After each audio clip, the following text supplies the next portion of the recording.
네, 뉴욕 증시 마감 상황 자세히 살펴보는 김선영의 인USA SH인베스트먼트 김선영 연구원과 미국 현지 연결해서 얘기를 들어보도록 하겠습니다. 연구원님 안녕하십니까?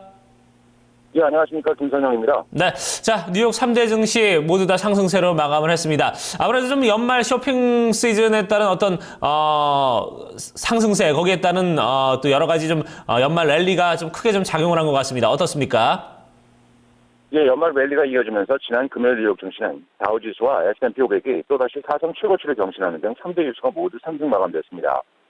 연방준비제도가 금리 인상에 대해 신중하게 대처할 것이라고 밝힌 이후 시작된 이번 증시 상승세로 인해 S&P 500 지수는 올 들어 52회에 걸쳐 최고치를 갈아치우면서 지난 1955년 이후 최대 기록을 세웠고 다우지수는 지난 3월 이후 처음으로 지난 7거래일 연속으로 상승했는데요.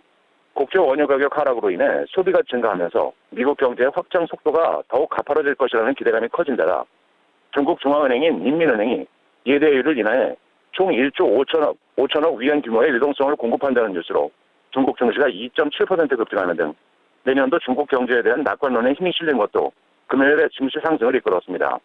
업종별로는 금융, 건설, 태양광, 운송, 항공, 그리고 에너지 업종 등이 상승했던 반면 천연가스 관련 업체들을 비롯해 비료, 택배 업체들은 하락했으며 10년 만기 국채금리는 전일보다 소폭 하락한 2.25%의 거래를 마쳤습니다.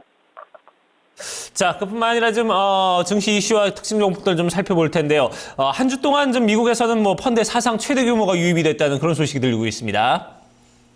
예, 그렇습니다. 펀드 조사 업체인 리퍼에 따르면 지난 12월 24일 기준으로 한 주간 미국 주식형 펀드에 총 365억 달러의 자금이 유입돼 리퍼가 이 관련 통계를 시작한 1992년 이후 주간 기준으로 역대 최대였던 것으로 집계가 됐습니다.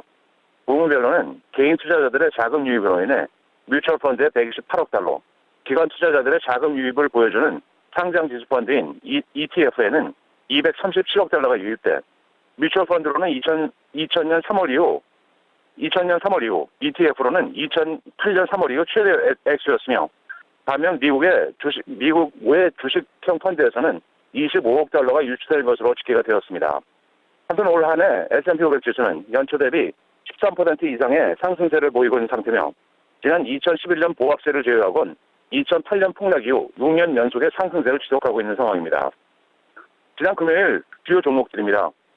영화 인터뷰가 전국 331개 상영관에서 개봉했던 첫날 100만 달러의 수입을 올리는 등 주말 나흘 동안 약 280만 달러의 수익을 올려 예상에 다소 미치지 못한 것으로 알려진 소니의 주가가 0.5% 하락하면서 거래를 마쳤고 애플 역시 아이튠즈를 통해 인터뷰 배급에 동참한다는 소식에 애플은 지난 금요일 1.7%의 상승세를 보였습니다. 중국 시장에서의 반독점법 위반 혐의에 대해 중국 당국과 곧 협의를 이루어질 것이라는 보도로 통신 반도체 업체 퀄컴이 1.3% 상승했으며 증권사 아거스 리서치가 목표 주가를 102에서 110달러로 높이는 등 매수할 것을 추천했다는 소식으로 세계 최대 스포츠용품 업체 나이키는 1%의 상승세를 보였고 바이오 업체 길리아드 사이언스는 최근의 주가 급락이 크레타의 자사주 매입으로 이어질 것이라는 기대감이 커지며 2.7% 상승했고 아도비 시스템스의 10% 대주주인 밸류액트가 최근 510만 주를 매각했다는 공시를 한 데 따라 아도비 시스템스는 지난 금요일 소폭 하락하면서 거래를 마쳤습니다. 자, 전체적으로 뭐 주가 상승에 대한 이슈들이 좀 많이 좀 전해지고 있는데요. 자, 이번 주 일정도 좀 짚어주시기 바랍니다. 예, 이번 주 일정 보겠습니다.